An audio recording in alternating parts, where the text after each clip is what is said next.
Hindi second lesson वारिस कौन। इसकी लेखिका है विभा रानी जी।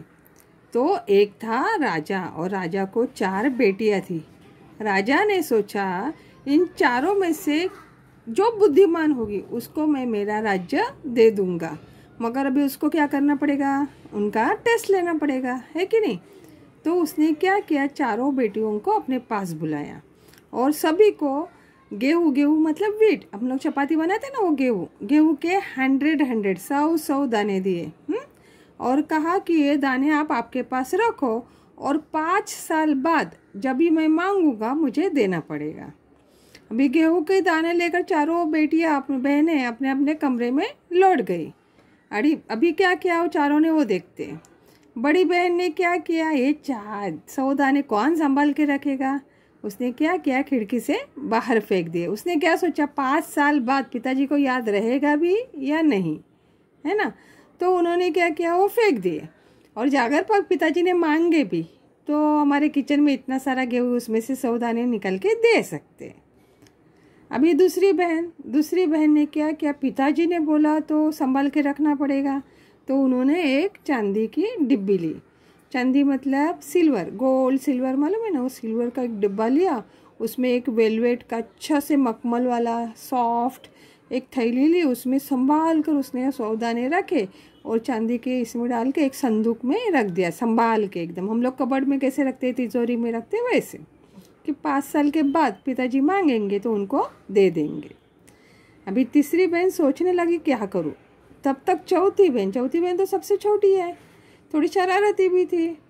उसको तो गेहूं के दानों को भूनना, मतलब जैसे हम लोग पॉपकॉर्न वगैरह बनाते हैं ना, वो खाना बहुत पसंद था। तो उसने क्या किया, उसको भुनवा के खा डाली और अपने खेल में मग्न हो गई। तीसरी राजकुमारी ने सोचा कि पिताजी ने अगर ये दाने दिए हैं तो कुछ ना कुछ उसके पीछे मकसद होगा।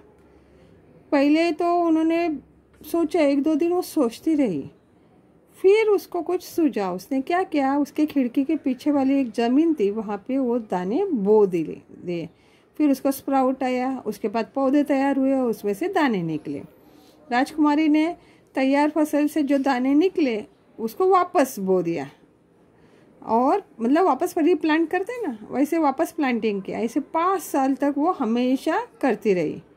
अभी 5 साल होने के बाद राजा ने सोचा चलो देखते अभी बच्चों का कितना हुआ। 5 साल के बाद उन्होंने अपने 4 बेटियों को साथ में बुलाया और पूछा कि मैंने जो 5 साल पहले आपको दाने दिए थे वो है कहाँ। बड़ी राजकुमारी ने तो क्या किया, भंडार में जाकर फटाक से दाने लाए और पिताजी को दे दिए। तो पिताजी ने पूछा क्या वही ये दाने हैं जो मैंने दिए थे। तो फिर उसको सच बात बतानी पड़ी। तो राजा दूसरी राजकुमारी को पूछा कि तेरे दाने कहाँ हैं। तो राजकुमारी ने तो इस संदूक में एक चांदी के डिब्बे में रखे थे, वो लेकर आई और दे दी। पिताजी ने वो खोले, देखे थे वो दाने सड़ गए थे। अभी तीसरी राजकुमारी को पूछा कि तूने क्या किया उन दानों का। तो तीसरी ने बोला कि इसका उत्तर मैं आपको आज नहीं दे सकती क्योंकि मैं आपको वहाँ लेकर चलूँगी। अभी राजा ने चौथी को पूछा तो चौथी वैसे भी छोटी है, बेपरवाह है। उसने बोला उन दानों की कोई कीमत है पिताजी, वैसे तो ढेरों दानों भंडार में पड़े हैं, आप तो जानते हैं मुझे गेहूं के भुने दाने बहुत अच्छे लगते हैं, तो मैंने उनको भुनवा कर खा गई। आप अभी क्या करें। राजा बहुत निराश हो गया क्योंकि उसको अपना वारिस ढूंढना था। वारिस मतलब हायर, HEIR हायर मतलब उत्तराधिकारी, हिंदी में उसको बोलते हैं। मतलब उसको अपनी पूरा राज्य वगैरह उसको देना था। अभी तीसरी बेटी ने कुछ दिया नहीं था तो उसको लगा कि तीसरी बेटी से कुछ मिलेगा। दूसरे दिन तीसरी राजकुमार राजा के पास आई और उन्होंने कहा चलो पिताजी मैं आपको दिखाऊं मैंने दाने कहाँ रखे। राजा रथ पर सवार हो गया। रथ महल नगर पार करके खेती की तरफ बढ़ गया। राजा ने पूछा आखिर तूने कहाँ रख छोड़े तेरे दाने, इन 100 दानों के लिए तू मुझे कहाँ कहाँ चक्कर लगवाओगी। तब तक रथ एक बड़े से हरे भरे खेत के सामने आकर रुक गया। राजा ने देखा सामने बहुत बड़े खेत में गेहूं की फसल थी। उसकी बालियां हवा में झूल रही थी जैसे राजा को कोई खुशी का भरा गीत सुना रही हो। राजा हैरानी से राजकुमारी को और देखा। राजकुमारी ने कहा कि ये वही 100 दाने हैं जो आज लाखों लाख दानों के रूप में आपके सामने हैं। मैंने उन 100 दानों को बोकर इतनी अधिक फसल तैयार की है।